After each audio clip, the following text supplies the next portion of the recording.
C'est parti. Bonsoir à tous. Inch'Allah AGR est ravi de vous accueillir ce soir pour une conférence de Christian Sardet qui durera approximativement 1 heure. Elle sera suivie d'une session de questions-réponses. Je vous propose donc dès à présent de couper tous les micros, c'est d'ailleurs déjà fait, pour ne pas gêner les intervenants et de vous donner la parole après la présentation de Christian. Pour cela, vous pourrez utiliser dans Zoom la fonction main levée de façon à demander la parole et on vous ouvrira le micro de façon à ce que vous puissiez poser votre question. Vous pouvez également, si vous le souhaitez, poster des questions dans le chat. N'oubliez pas de faire précéder votre question du mot-clé question, de façon à ce qu'on puisse clairement et facilement identifier les questions dans le flot d'informations qui parcourra le chat. Enfin, et vous avez peut-être pu l'entendre, sachez que la conférence est enregistrée, mais que la captation cessera juste avant la session de questions-réponses. Je vous conseille de sélectionner dans Zoom l'affichage intervenant actif ou speaker view de façon à ce que vous puissiez voir en plein écran l'intervenant et pour un meilleur confort d'utilisation. Enfin, je vous serai gré de couper les vidéos pendant la conférence de façon à maximiser la bande passante pour l'intervenant. Je vais donc passer la parole à Marc Boutout, le président d'INSA-GR, qui est à l'origine de cette série de conférences. Merci Franck. Bonsoir à tous. Donc, je me présente, Marc Boutout, ingénieur INSA Lyon Biochimie 95, président d'INSA-GR, la structure qui fédère et anime les 23 groupes régionaux des ingénieurs INSA en métropole et dans les DOM-TOM. Donc, en cette période de pandémie qui était non propice à l'organisation d'activités en présentiel dans les groupes régionaux, nous avions décidé d'organiser un cycle de conférences ou de visites virtuelles d'entreprises en distanciel qui est maintenant proposé à l'ensemble des groupes régionaux INSA. Merci d'avoir répondu aussi nombreux à l'invitation pour cette 11e conférence inter-GR. Un grand merci aussi à tous les autres membres de l'équipe organisatrice, notamment Jean-Pierre Bonmartin, qui fait un énorme travail pour la recherche de conférenciers, la planification des conférences et la préparation des messages d'annonce, Franck Christian qui anime et modère les visioconférences, Sophie Mahé pour la préparation des présentations personnelles des conférenciers. Donc, je vais maintenant vous présenter rapidement donc, Christian Sardet, notre conférencier de ce soir, qui est issu du groupe régional Côte d'Azur.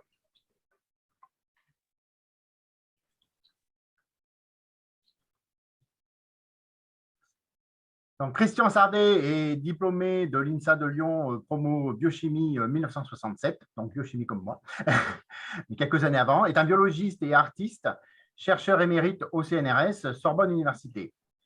Sa carrière est entièrement dévolue à la recherche et la communication arts et sciences, depuis ses débuts sur les cellules en Californie jusqu'à la direction du laboratoire de biologie du développement qui travaille sur les cellules et embryons à Villefranche-sur-Mer, où nous nous sommes rencontrés il y a quelques années. Ses travaux sont reconnus par plusieurs prix en France et en Europe, dont le Grand Prix des sciences marines de l'Académie des sciences et le Prix européen de la communication, EMBO, pour sa contribution à la diffusion des connaissances sur les cellules et embryons. En 2009, Christian Sardet participe à la création de l'expédition Tara Oceans, qui a traversé les océans pour une étude globale du plancton. Tara, goélette pour la planète, est un voilier de 36 mètres qui réalise des expéditions scientifiques. Christian a popularisé les organismes du plancton à travers le projet Arts et Sciences, Chronique du plancton. En 2013, il publie le livre Plancton aux origines du vivant, aux éditions Ulmer, traduit depuis en anglais, allemand, japonais et chinois. Ses photos, vidéos et installations interactives et immersives des créatures planctoniques, réalisées avec son fils Noé et Sharif Mirchak, les macronautes, sont exposées à Paris, Kyoto, Montréal et dans d'autres grandes villes. Christian Sardet écrit et dessine actuellement pour un nouveau livre sur les cellules. Ce soir, Christian va nous parler de l'aventure humaine et scientifique de Tara Oceans à travers des films et images réalisés afin de partager avec vous la beauté et la diversité du plancton dont l'étude se poursuit encore aujourd'hui. À toi, Christian. Merci. Alors, je vais prendre partager l'écran.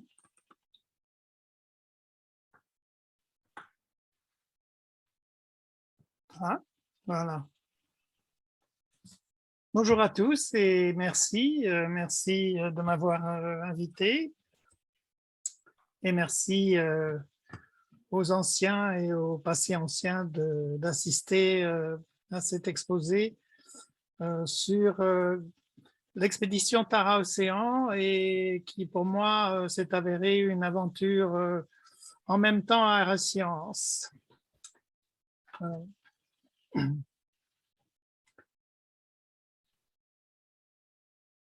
Par contre, peut-être en mode plein écran, non, Christian? Parce que là, du coup, on voit plusieurs diapos en même temps. Oui, je ne suis pas en mode plein écran.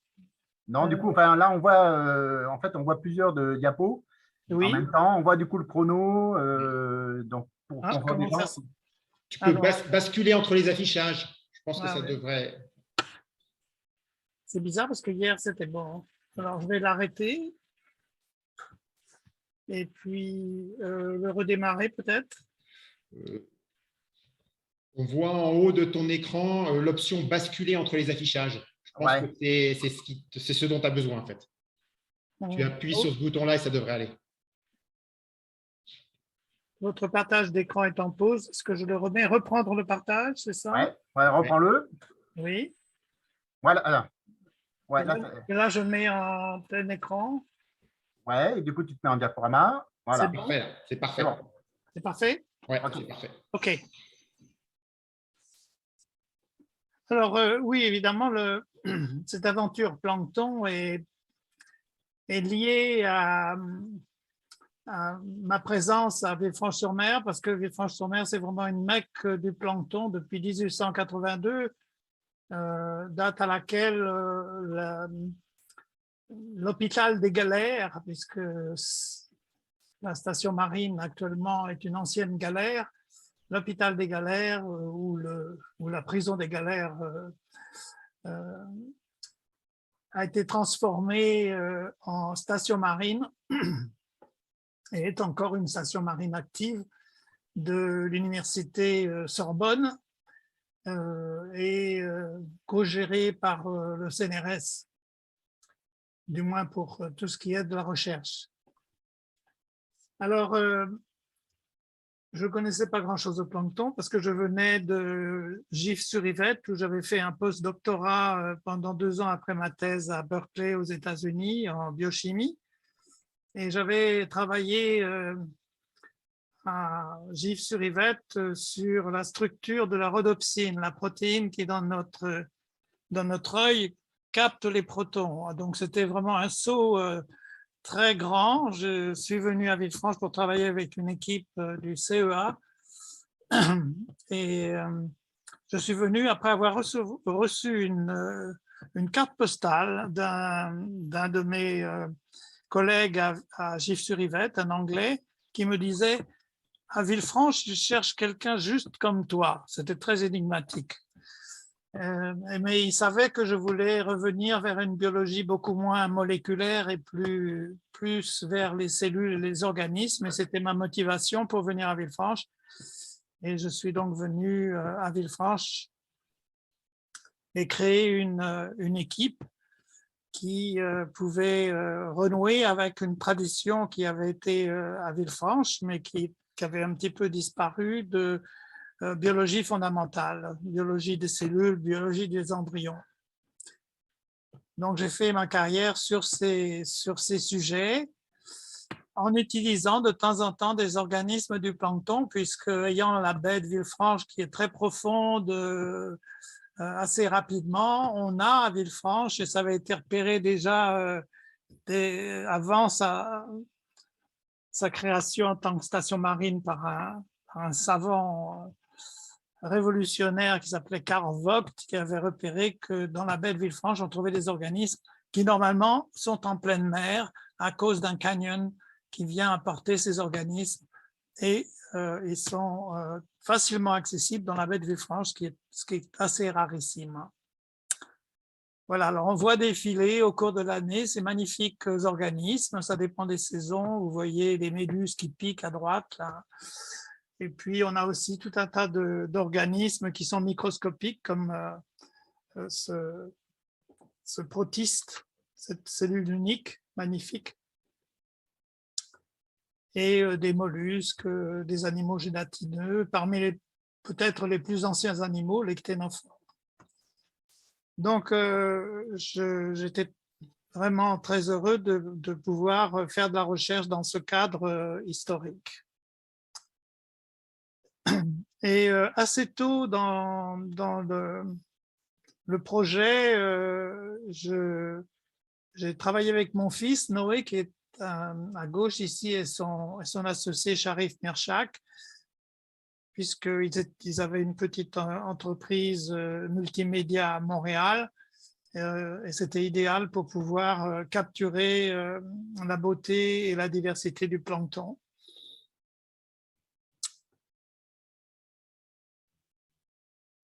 Alors, le plancton, c'est une définition très lâche d'un écosystème un peu fourre-tout, on doit dire, parce que ça vient de mot grec qui est planktos, qui signifie dériver, flotter. Donc, c'est tout ce qui dérive et qui flotte. Alors, ça peut être des virus et des bactéries, et parmi les plus petits organismes, jusqu'à des méduses qui n'ont pas nécessairement la force de s'extraire des courants. Et un petit poisson, par exemple, quand il est tout petit, juvénile ou embryon, n'a pas la force de s'extraire des courants. Il dérive avec le plancton. Et puis, quand il a la force d'un adulte ou d'un jeune vigoureux, il va sortir du plancton. Donc, il ne fait plus partie du plancton. Donc, c'est assez... c'est une définition opérationnelle, disons. Mais en fait, c'est quand même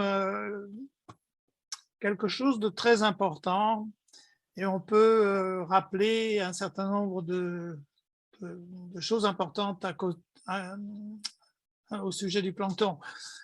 La biomasse que vous voyez dans les océans, les organismes vivants que vous voyez dans les océans, ne représentent qu'un petit 2 à 5% de la biomasse. Tout le reste de la biomasse, c'est du plancton, généralement invisible ou très, très transparent. Donc, c'est un énorme écosystème. Et puis, cet écosystème est à la base de toute la chaîne alimentaire qui nourrit justement tous ces organismes plus importants, plus gros, jusqu'aux baleines, jusqu'à nous.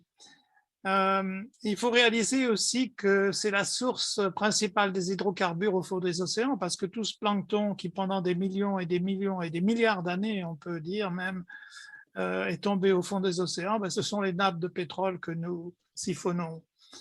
Et puis, de nos jours, tout au début, évidemment, le phytoplancton a produit tout l'oxygène sur la planète, permettant à toute une vie plus sophistiquée de se développer, dont nous faisons partie. Et il produit encore à peu près la moitié de l'oxygène sur la planète, et il absorbe un bon tiers du CO2 atmosphérique, et on lui doit une fière chandelle, parce que sans cela, nos problèmes de changement climatique seraient bien pires. CO2 qui est emmené jusqu'au fond des océans. Et puis, donc, c'est un grand régulateur de climat et aussi de tous les équilibres géochimiques, le cycle du carbone, de l'azote, etc. C'est vraiment un très, très grand régulateur, et très important que le plancton puisse continuer à faire ses services. C'est aussi le système le plus ancien et le plus complexe sur la planète. J'avais une diapo ici, mais elle n'est plus, mais ce n'est pas grave. Parce qu'il faut bien se rendre compte que la vie telle que nous la connaissons sur les terres immergées, c'est quand même assez tardif dans le récit de la vie, et que toute la vie au début, évidemment, était une vie dans les océans. Alors, toutes ces questions m'ont incité à accompagner l'expédition avec un support qui pouvait permettre aux gens d'en savoir plus sur le plancton, avec une idée de faire quelque chose art et science, dans le sens où il y a des organismes qui sont absolument merveilleux au niveau visuel, très improbables aussi, des formes vraiment qu'on n'a pas l'habitude d'associer avec le vivant.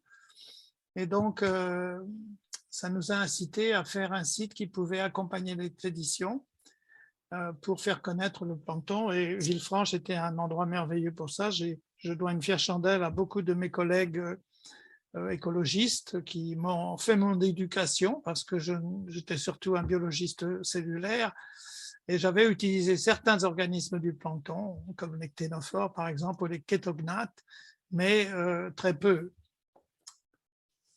Alors, en 2008, on a eu l'idée d'une expédition avec Éric Carsanti. Je connaissais Éric, qui est aussi un biologiste cellulaire et moléculaire. Je connaissais Éric depuis très longtemps, aux États-Unis, en fait, en postdoc, dans les années 80 ou 70. Et également à Roscoff, c'était quelqu'un qui s'intéressait beaucoup au cycle cellulaire, et un marin. Donc, il avait, de temps en temps, on plaisantait sur un jour, c'est surtout lui, il disait un jour, on refera le voyage de Darwin. Et donc, dans les années 2000, on a eu cette idée de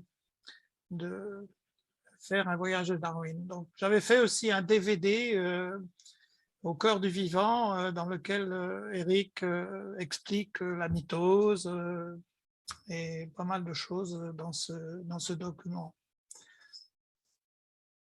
Et donc, on a eu cette idée, on voit ici une photo en bas des collègues qui nous ont rejoints. On l'a fait par cooptation, en suscitant une certaine enthousiasme pour un projet nouveau. Il s'agissait d'agréger des gens de disciplines très différentes pour pouvoir explorer le plancton de façon globale, sachant qu'on était conscient qu'on était dans un bon moment pour faire ça à cause des outils génomiques et d'imagerie qui atteignaient une certaine sophistication et particulièrement au niveau biomédical, au point de vue biologie cellulaire et moléculaire. Vous voyez ici à droite la station de Villefranche-sur-Mer, vue de la mer. À gauche, Gabriel Gorski, qui nous a énormément aidés et guidés au cours des expéditions, parce que lui, contrairement à nous, qui étions complètement ignorants, avait d'abord l'expérience des expéditions et puis une meilleure expérience de recherche sur le plancton. Et il a été très, très important dans la conception et le guidage de l'expédition avec quelques autres océanographes qui nous ont rejoints et biologistes marins. Alors, je disais, oui, en fait, l'expédition Tare-Océan est née d'un échec, en quelque sorte, parce que entre 2004 et 2008, Éric Carsanti, moi-même, et puis une vingtaine ou une trentaine de personnes, nous avions conçu un projet qui était de refaire le voyage de Darwin qu'on voit sur la diapositive ici, qui a duré pendant plusieurs années sur le Beagle et qui était une exploration non seulement de ce qui allait être la théorie de l'évolution, mais avec pas mal d'escales à terre pour voir des fossiles, etc. Et c'est là que Darwin a compris beaucoup de choses et là, il a commencé à collecter du plancton, il s'est intéressé à beaucoup de choses pendant cette période, et ça lui a donné des idées très importantes qu'il a pu ensuite énumérer dans ses travaux sur l'évolution. Mais on n'a pas réussi, on n'avait pas un bon bateau pour faire ça. Le projet n'était pas vraiment une expédition, mais plutôt une sorte de télé-réalité de la connaissance. Je pense que c'est toujours une très, très bonne idée. Mais 2009 passant, c'était les célébrations autour de Darwin et de l'évolution. Nous avons abandonné ce projet. Et puis, il ne s'est pas passé grand-chose pendant un an, et puis un de Didier Villaudon, qui était dans le milieu des navigateurs et qui avait participé à cette idée avortée du voyage de Darwin, a dit, mais le Tara est en train de sortir des glaces, et plutôt que prévu, et il cherche une expédition. Et c'est à ce moment-là qu'on s'est dit, mais après tout, faisons une expédition, profitons de ce que le domaine de l'exploration avec les méthodes d'analyse des gènes, de l'imagerie automatisée, profitons de cette explosion des connaissances de la technologie pour faire une étude globale du plancton. Et puis, petit à petit, nous avons agrégé des coordinateurs scientifiques qui avaient chacun un rôle dans l'expédition, et puis essayer de trouver des fonds, ce qui n'a pas été facile parce que, évidemment, nous n'avions pas de grande théorie sur le plancton. Nous voulions simplement collecter du plancton le mieux possible dans suffisamment d'endroits et d'analyser tout l'écosystème, ce qui était très ambitieux, et puis voir ce qui en sortait. Et évidemment, on nous a répondu, mais on ne finance pas les collectes. Donc, on n'a pas vraiment, mais on a chacun réussi à avoir suffisamment pour prendre le départ. Et on doit évidemment beaucoup à l'entreprise privée et à la fondation qui a décidé de mettre le bateau à disposition de cette expédition, Tara, qui appartenait à l'époque à la famille Bourgois, Agnès B, la styliste Agnès B, et son fils Étienne Bourgois, qui est le directeur de l'entreprise, avait ce bateau qu'ils avaient récupéré de sa vie antérieure avec Étienne, Jean-Louis Étienne, qui l'avait conçu. Alors, nous sommes partis assez rapidement pour tout un tas de raisons, et en particulier pour le fait que Thalassa était prête à nous suivre pendant les premiers 9 mois, et que ça donnait une visibilité à l'expédition. Et avec un voilier, de toute façon, on était limité sur ce qu'on pouvait faire au niveau de prendre la mer à telle époque, et ça a été très bien organisé par la Fondation Tara, et avec les océanographes comme Gabi Gorski, qui ont donné beaucoup de conseils sur où on devait se trouver, quand et qu'est-ce qu'on devait échantillonner. Alors ici, on voit tout un tas de sponsors. En dessous, je dois mentionner par exemple le laboratoire européen de biologie moléculaire, qui était le laboratoire d'Éric Carsanti lorsque l'expédition a été conçue, et qui continue à avoir une place majeure dans le projet qui continue actuellement. Le CNRS, bien sûr, qui nous a beaucoup soutenus, qui était très enthousiaste sur ce projet un peu fou. Le CEA, qui a eu un rôle absolument majeur, parce que vous savez peut-être que le Centre national de séquençage français dépend du CEA, le Génoscope, qui s'est vraiment investi complètement dans cette nouvelle tâche, qui était assez différente de ce qu'ils avaient fait précédemment. Et voilà, et puis d'autres sponsors que vous voyez ici qui se sont joints petit à petit au projet. Alors, le Tara est une goélette d'expédition, en fait, puisque le Tara avait été conçu par Jean-Louis Étienne pour faire une expédition arctique qu'il a faite. Et puis Jean-Louis Étienne n'a pas pu garder le bateau, qui est tombé dans les mains de Peter Blake, qui a un navigateur néo-zélandais qui avait gagné la Coupe de l'Amérique 2 fois, et qui a commencé à utiliser le bateau pour faire des expéditions et avertir le public, par exemple, sur la déforestation dans l'Amazonie. Ça, c'était il y a longtemps, hein, plus de 20 ans. Et malheureusement, Peter Blake est mort, assassiné par des braconniers sur ce bateau, justement en Amazonie.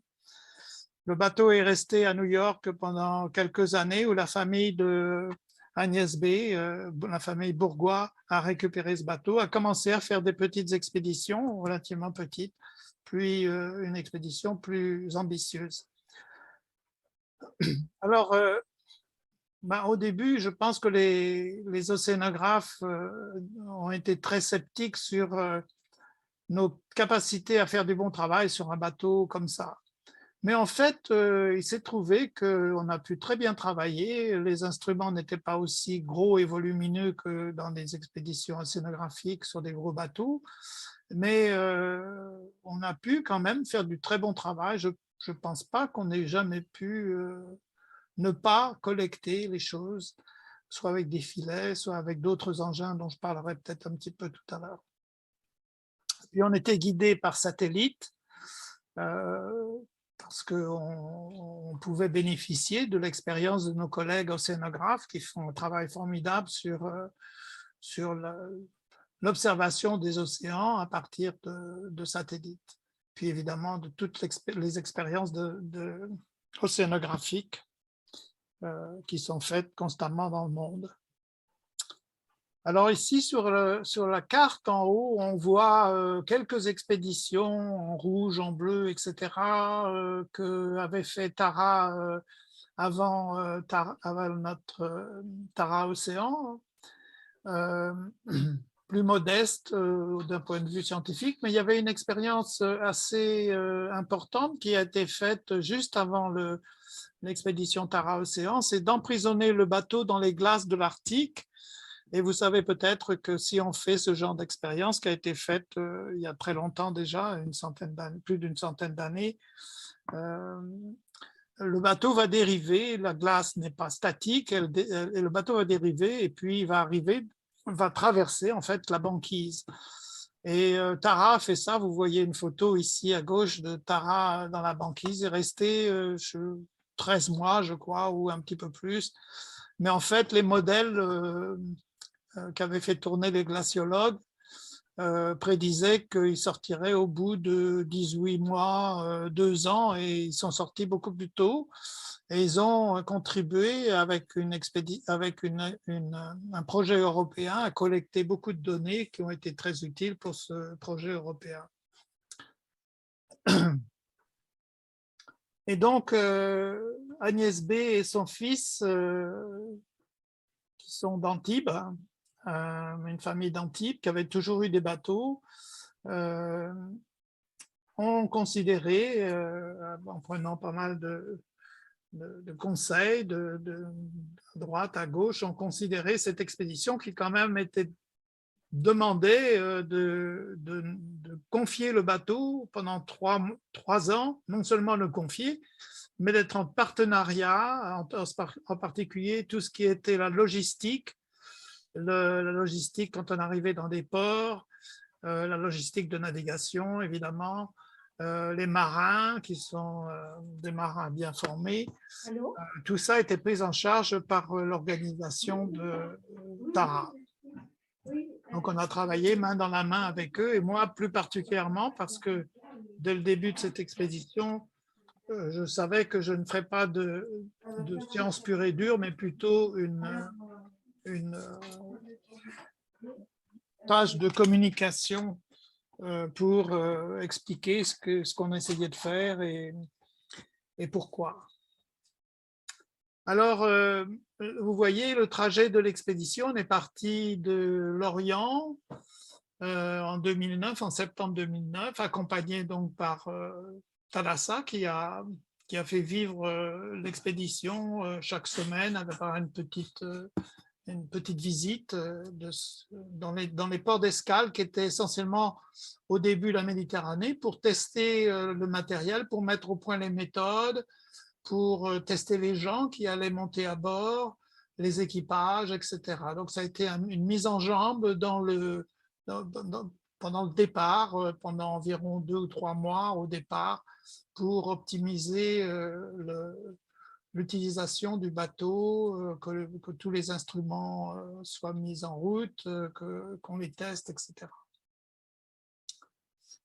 Donc, après, on est parti dans l'océan Indien, puis traverser l'océan Atlantique, faire une petite incursion en Antarctique, et puis remonter sur la côte Pacifique. On devait au début aller plus loin pour rejoindre l'Asie, mais à ce moment, quand on était sur les côtes, le long des côtes du Chili, le Fukushima venait d'arriver, le problème nucléaire de la centrale, et on ne savait pas trop quel serait le niveau de contamination. Et puis de toute façon, les pays asiatiques ne voulaient pas voir arriver des bateaux comme le Tara. Donc on a décidé de revenir, de faire quand même une bonne incursion dans le Pacifique, et puis de revenir par le canal de Panama et retraverser l'Atlantique de façon à retourner à l'Orient. Et puis, une année plus tard, nous avons fait ce que nous n'avions pas pu faire, c'est-à-dire visiter l'Arctique, et nous l'avons mieux fait que si nous l'avions fait la première fois, parce que les choses étaient rodées, et donc Tara Arctique a pu se passer dans de bonnes conditions. Tara Océan Polar Circle, ça s'appelait, de mars à décembre 2013. Et ensuite, l'expédition est repartie pour explorer des coraux en juin 2016 à mars 2018, mais il y a une partie de l'expédition qui a été consacrée à continuer à prendre des échantillons de plancton, y compris sur les coraux, dans la région des coraux, puisque les coraux sont considérés comme des espèces d'endroits, de hotspots dans lesquels on a une vie très, très diversifiée, en particulier pour tout ce qui est embryons juvéniles, etc. Voilà, les nurseries. Et puis, actuellement, Tara est en Amérique du Sud pour une mission qui s'appelle la mission microbiome, qui va s'étendre de 2020 à 2022 et qui va remonter ensuite les côtes d'Afrique, dans des endroits qui n'avaient pas été visités la première fois, et qui continue à prendre des échantillons et à utiliser les méthodologies qui avaient été utilisées il y a 10 ans, mais encore meilleures, puisque en 10 ans, les choses ont quand même beaucoup progressé. Donc, cette mission est en cours actuellement, même avec les difficultés que ça représente de visiter différentes villes, de faire monter à bord des visiteurs, etc. C'est une situation beaucoup plus difficile, évidemment, qu'avant.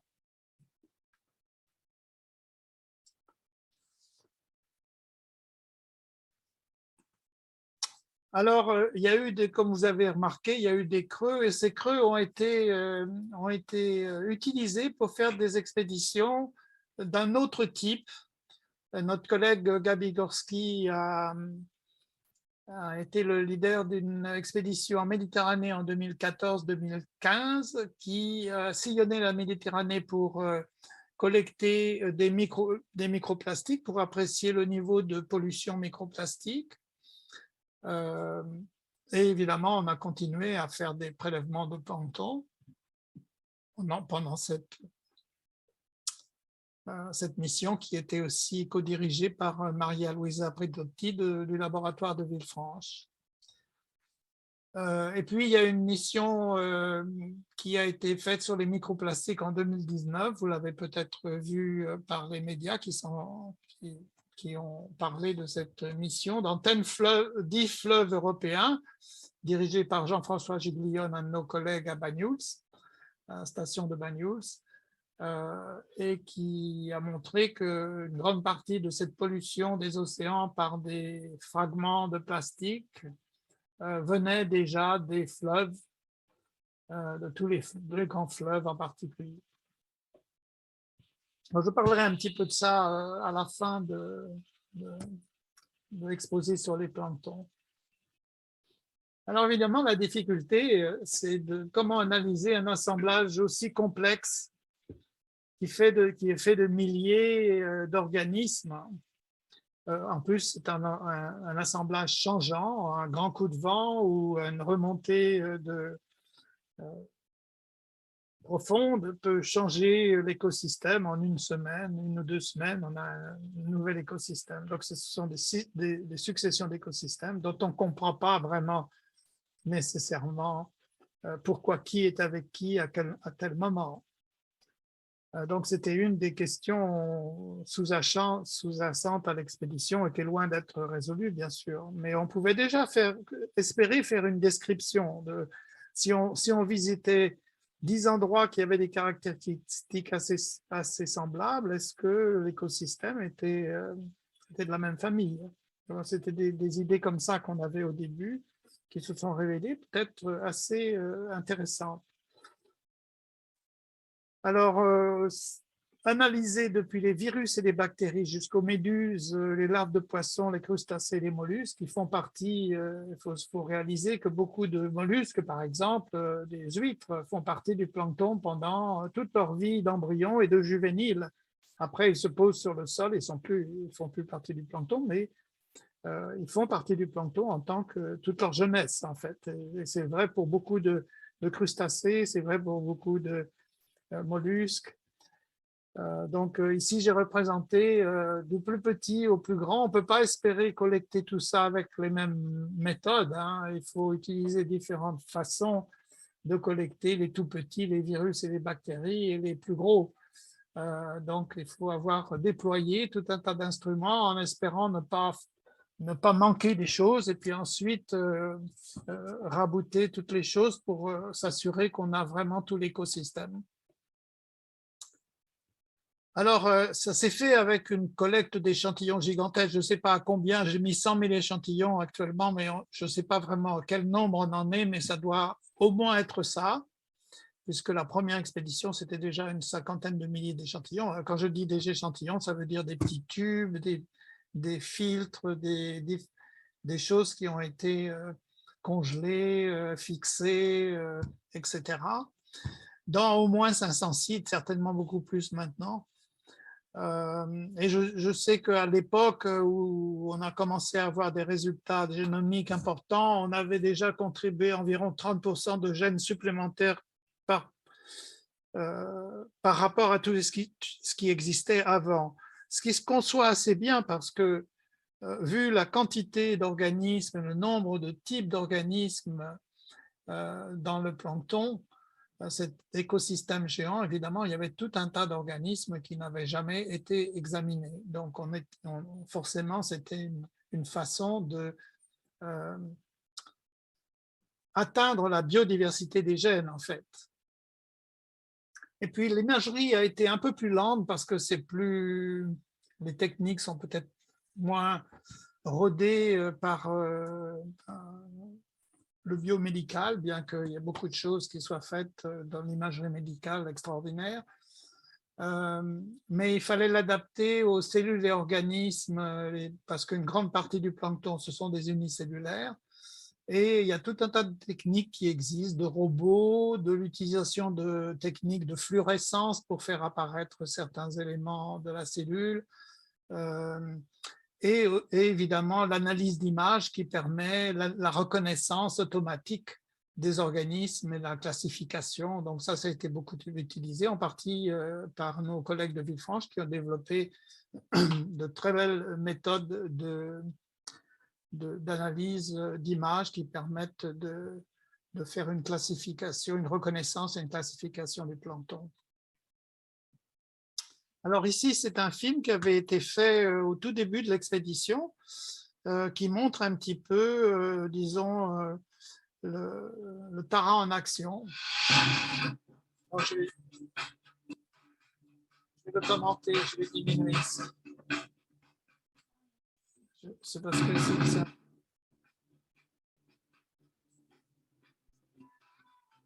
J'essaye de... Voilà. Je vais revenir un petit peu en arrière parce que je voudrais vous montrer un instrument qui a été développé à Villefranche, qui a été vraiment... Alors ça, c'est des filets, c'est plus classique, hein.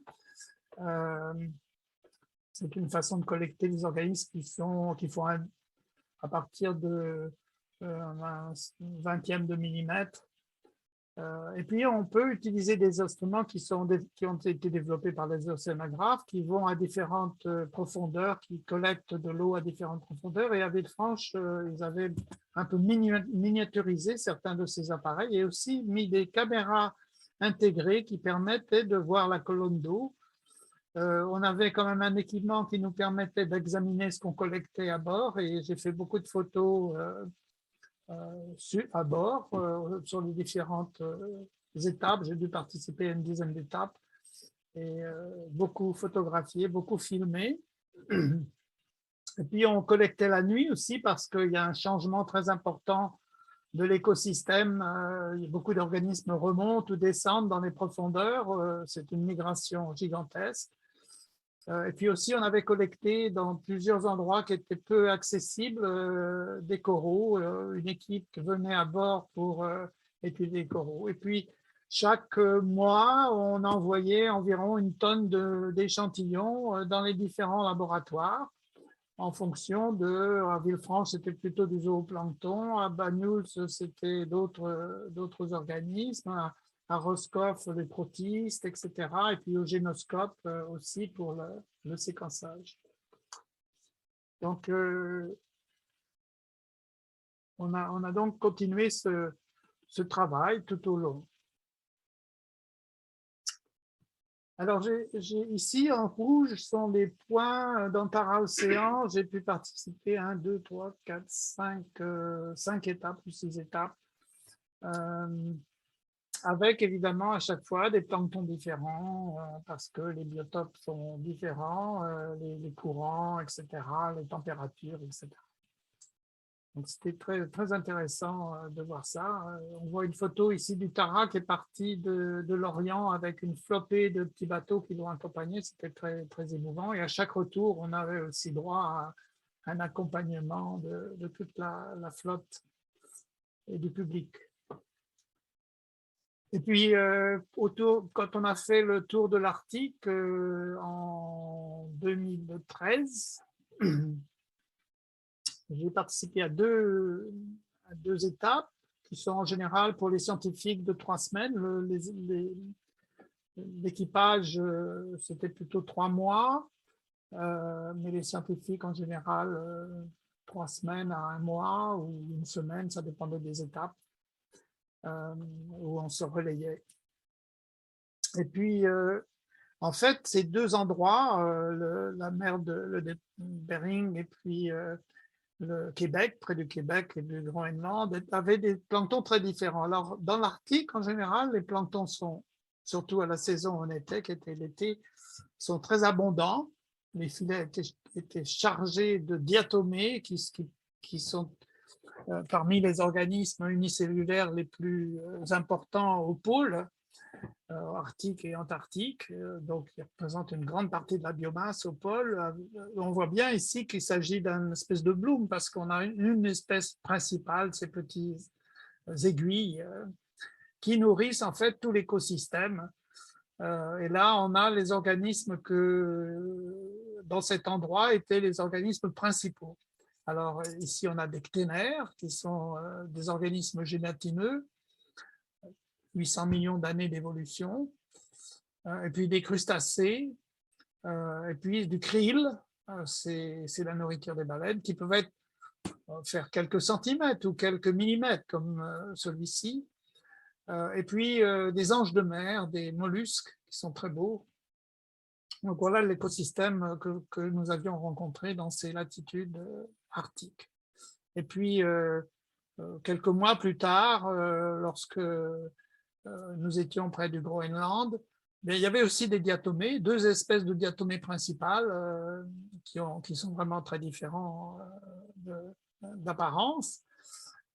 Et puis, surtout, toute une flopée de crustacés, de copépodes, qu'on voit ici, qui sont évidemment la nourriture des organismes plus gros, les poissons, les baleines, etc. Donc, ça vous donne une idée un petit peu de ce qu'on peut rencontrer. Et ça, ce sont des écosystèmes qui sont relativement pauvre en diversité par rapport à ce qu'on peut rencontrer dans des régions plus tempérées.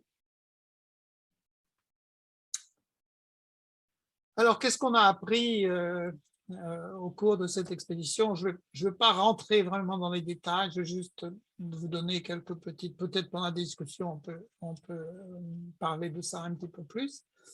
Mais la première chose, c'est qu'il est possible, avec les technologies existantes, de faire un inventaire de tous les organismes dans tous les océans.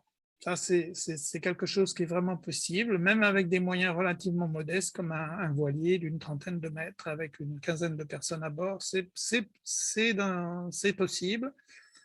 Mais il faut avoir derrière, à terre évidemment, dans les laboratoires, une force de frappe importante en génétique et dans l'imagerie. C'est-à-dire qu'il faut qu'il y ait un débit d'analyse suffisant pour pouvoir tirer quelque chose de ces métadonnées, parce que c'est des données en nombre considérable et d'une complexité importante. Mais on est à une époque où ces métadonnées peuvent être traitées par tout un tas de méthodologies qui ont été utilisées par nos collègues. Et on avait la chance d'avoir avec nous en particulier, par exemple, les gens qui avaient fait le microbiome humain. Il y a beaucoup de laboratoires qui ont travaillé sur le microbiome humain, mais à Heidelberg, au laboratoire de biologie moléculaire européenne, il y avait vraiment une grosse équipe très qualifiée pour étudier le microbiome, et c'est cette même équipe, une partie de cette équipe qui a fait le travail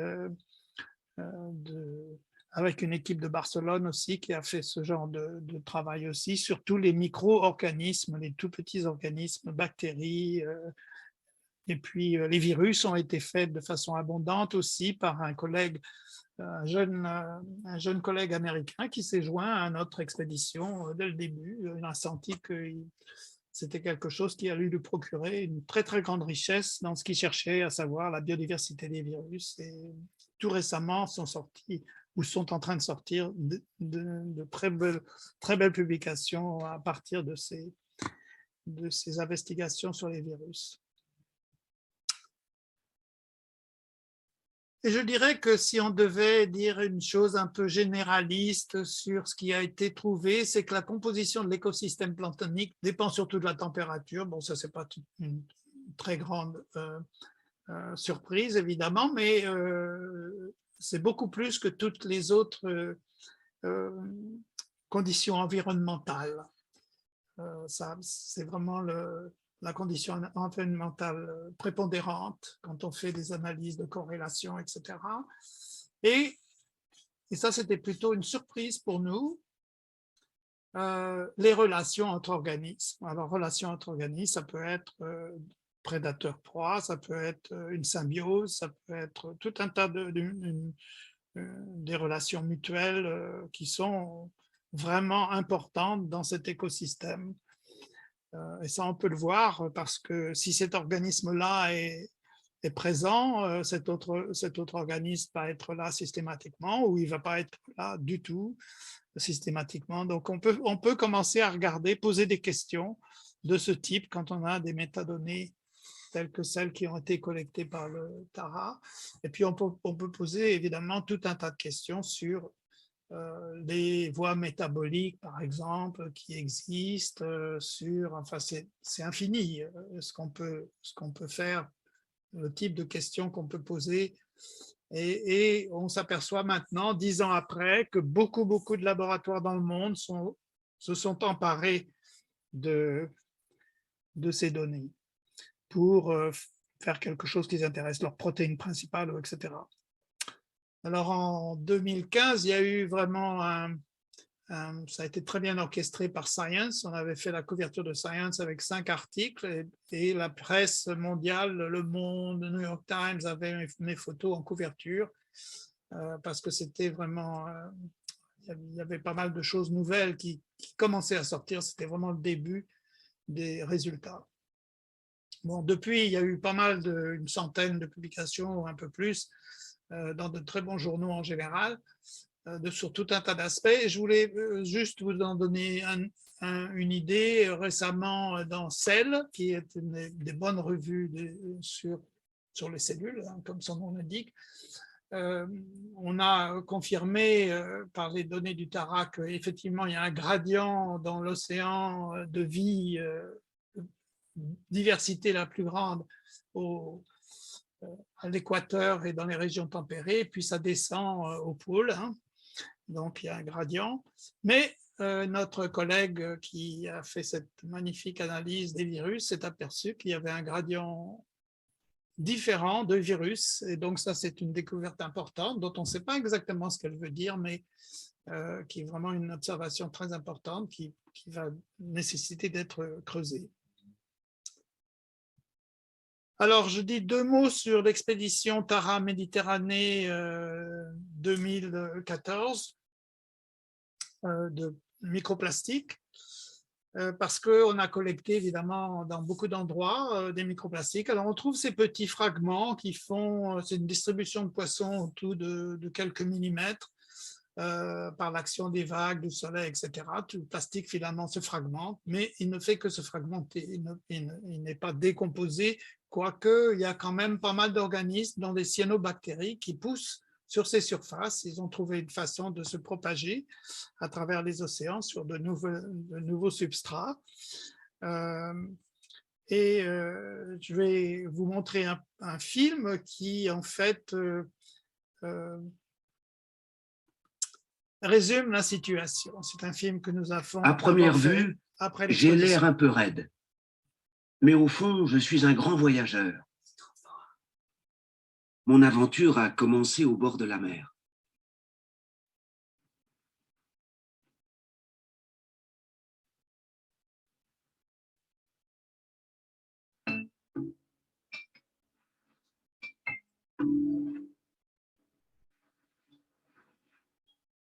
J'avais un destin tout tracé. Avec Emma, c'était la belle vie. Mais l'avenir me réservait bien des surprises.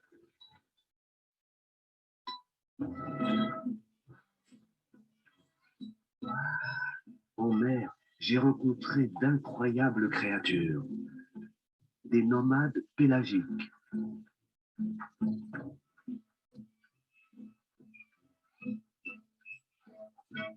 Il s'appelle le plancton.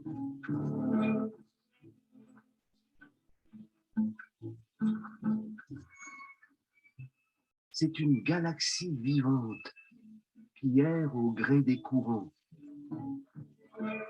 Il y avait aussi beaucoup de fragments inanimés. Ceux-là flottaient partout dans l'océan.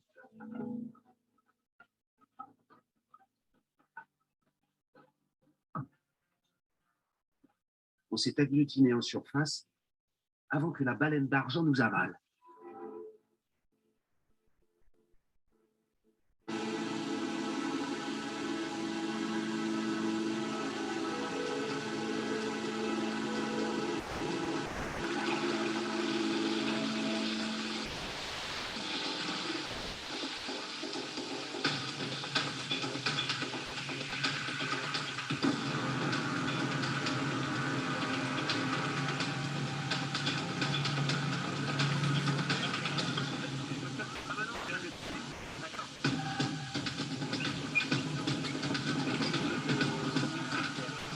C'est quoi cette histoire? Je me suis retrouvé scruté par une foule de scientifiques.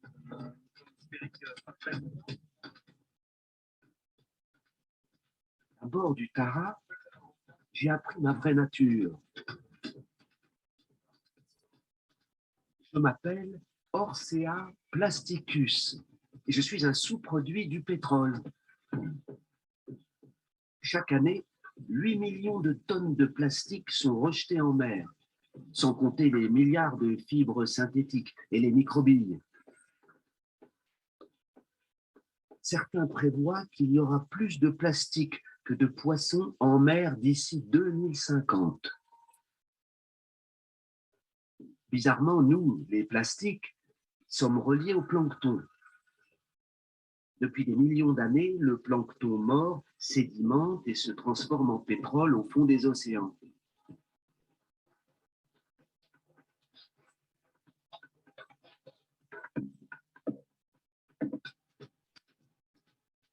L'énergie fossile est la base de la pétrochimie et des polymères plastiques.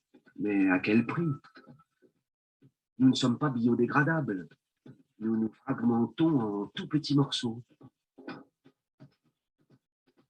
Mangé par les oiseaux, les poissons et le plancton, le plastique contamine la chaîne alimentaire. Même ces crustacés, les copépodes, se gavent de microbilles. Virus, bactéries et autres pathogènes naviguent comme nous sur les océans. Ces algues étoilées ont maintenant conquis la haute mer.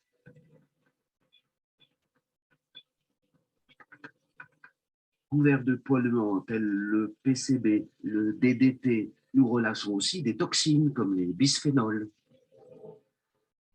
Nous sommes la plastisphère.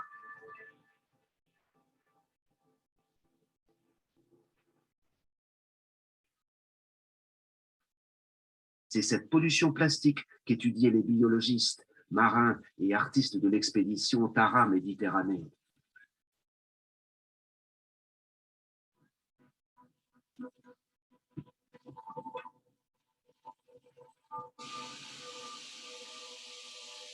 Suis-je vraiment responsable d'une crise planétaire? En tout cas, je me sentais impuissant au fond d'une boîte de pétri. Il fallait que je bouge pour raconter mon histoire. En plein quart de nuit, l'équipage avait l'œil sur d'autres spécimens. Alors je me suis échappé du Tara.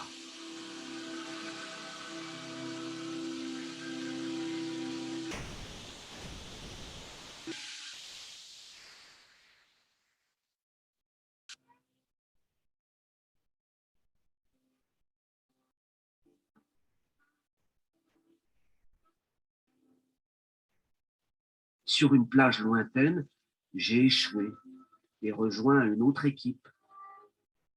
De là, ramasser et recycler du plastique, incité par un appel à l'action internationale.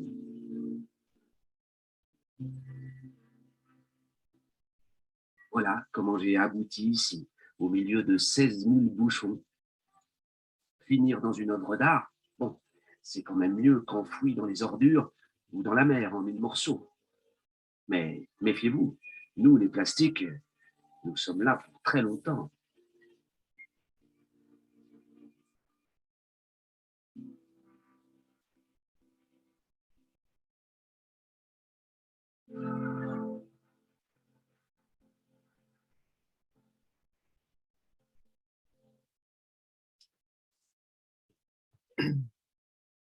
Alors, je voudrais passer quelques minutes à parler de la deuxième partie qui était vraiment pour moi une aventure art et sciences qui était vraiment stimulée par cette expédition.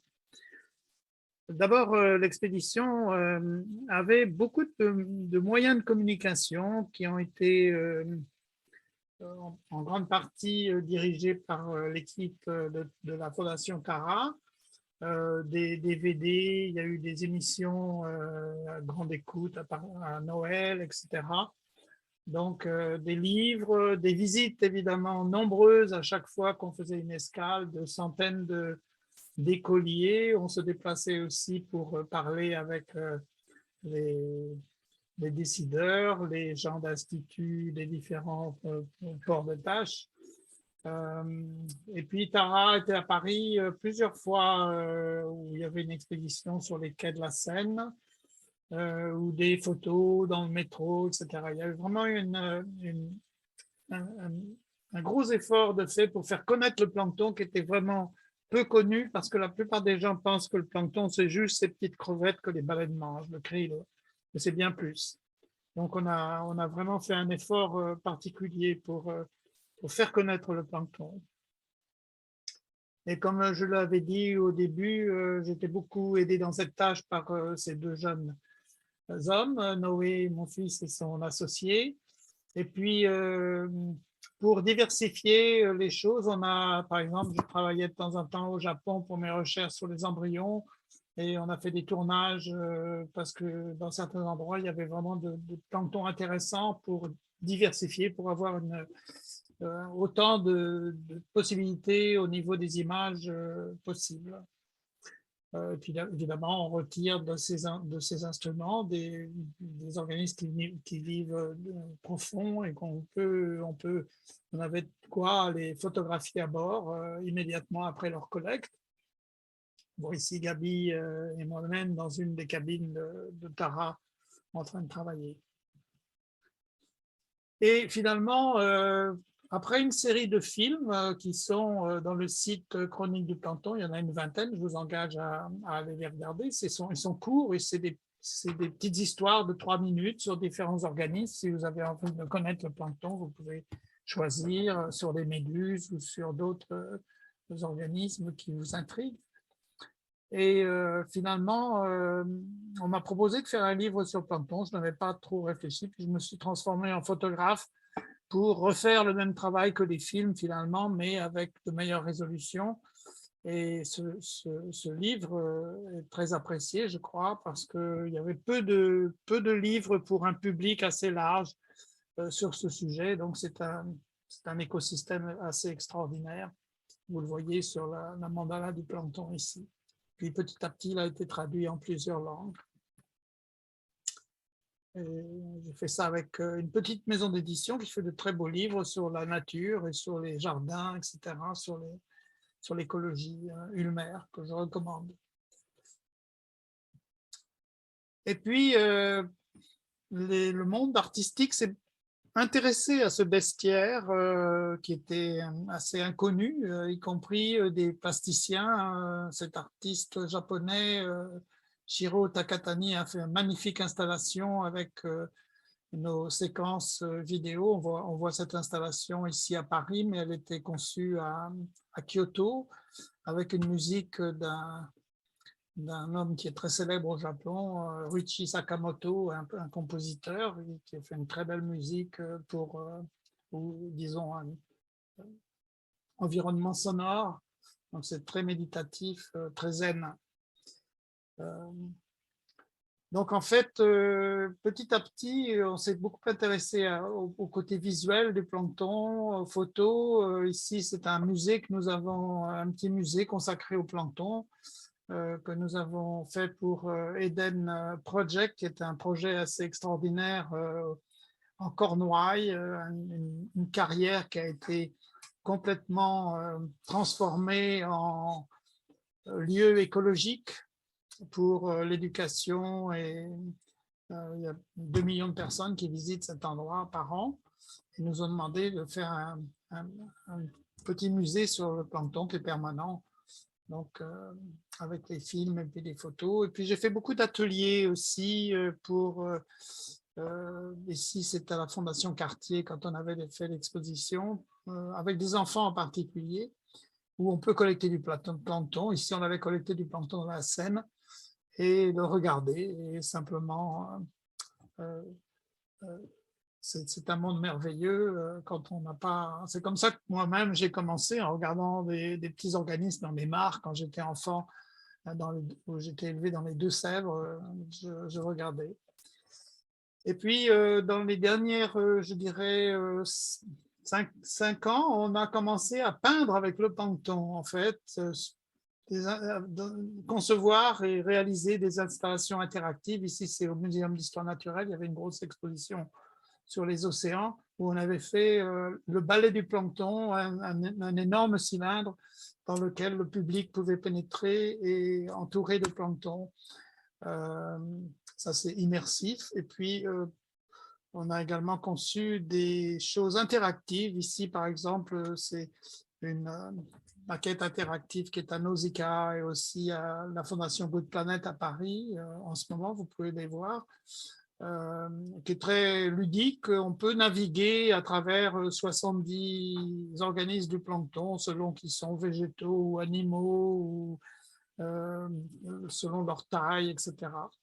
Donc, c'est ce genre de travail qui maintenant nous intéresse,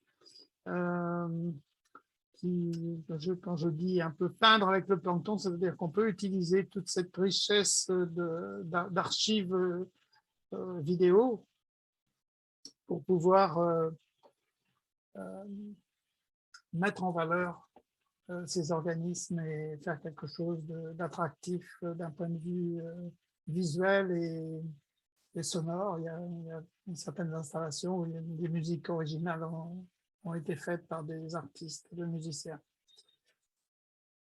Alors, je me suis un peu éloigné de ce sujet ces dernières années. Mon travail principal, c'est d'écrire un livre sur les cellules et de dessiner pour ce livre. Et comme vous voyez ici, c'est la page qui est consacrée aux bestiaires des protistes unicellulaires, qui sont des organismes absolument extraordinaires, qui sont comme des animaux, mais une seule cellule, très sophistiquée. C'est des millions d'années d'évolution, évidemment. Et ces organismes, on peut les collecter dans la baie de Villefranche une bonne partie de l'année. Voilà, j'ai à peu près terminé. J'avais 2 films, mais je pense que c'est mieux que je m'arrête, quitte à vous montrer 1 ou 2 films courts, si la discussion porte là-dessus. Il y en a un sur la nouvelle mission microbiome que je pourrais vous montrer. Voilà. Beaucoup, Christian.